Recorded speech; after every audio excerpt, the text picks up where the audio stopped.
Imagine you buy a robot. When you get it home, it does absolutely nothing useful.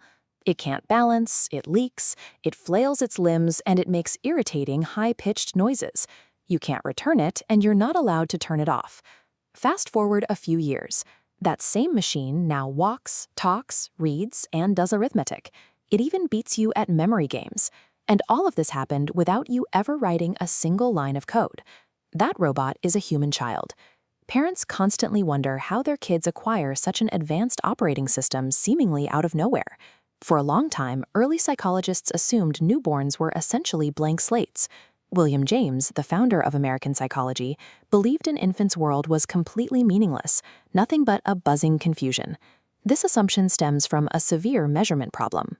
It is incredibly difficult to gauge the intelligence of a subject that cannot speak, cannot follow instructions, and barely controls its own muscles. To figure out what was actually happening inside that silent mind, researchers had to stop asking adult questions. They had to invent entirely new, physical ways to measure infant intelligence. A newborn doesn't have much of a physical toolkit. They lack motor control, but they do possess one strong, measurable action, the second reflex. Psychologists use this reflex to measure hearing through a biological mechanism called habituation. When a baby experiences a new stimulus, they suck vigorously, but as the sound repeats, they get bored and their sucking rate drops.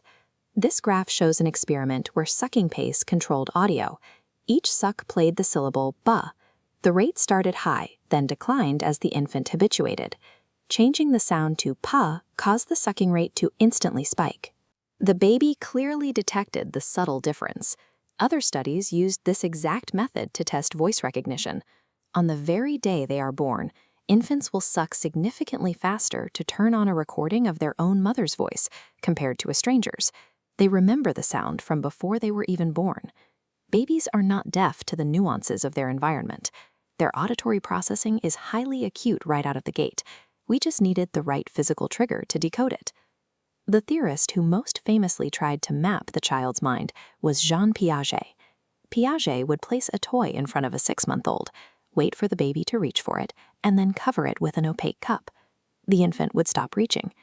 Piaget concluded that babies lack object permanence, the idea that things exist when out of sight, out of existence.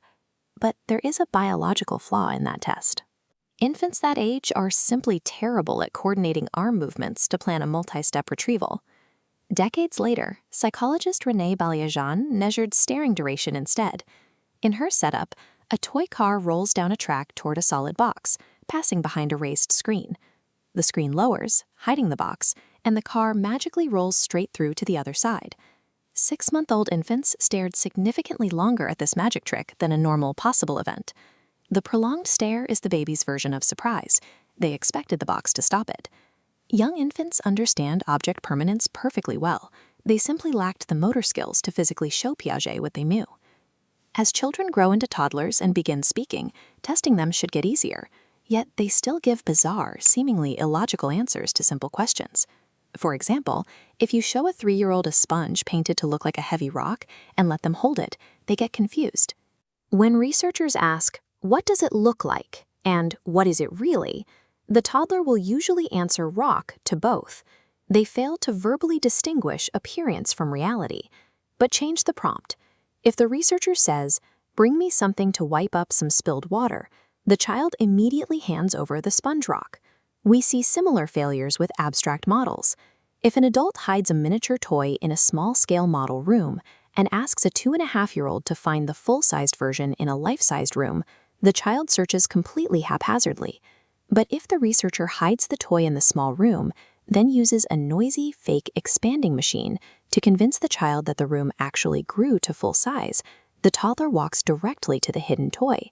Children grasp the physical reality of objects much earlier than history assumed. Their apparent failures often stem from our confusing adult phrasing and our reliance on abstract analogies. Intellectual development is not a straightforward process of downloading new facts onto a biological hard drive. This animation represents what Piaget called schemata. Children construct entirely distinct mental operating systems to interact with the world, and they constantly adapt and upgrade these networks as they encounter new information. When a child seems to lack a basic cognitive concept, we have to resist the urge to assume their mind is simply empty. The history of developmental psychology reinforces a single vital rule: absence of evidence is not evidence of absence.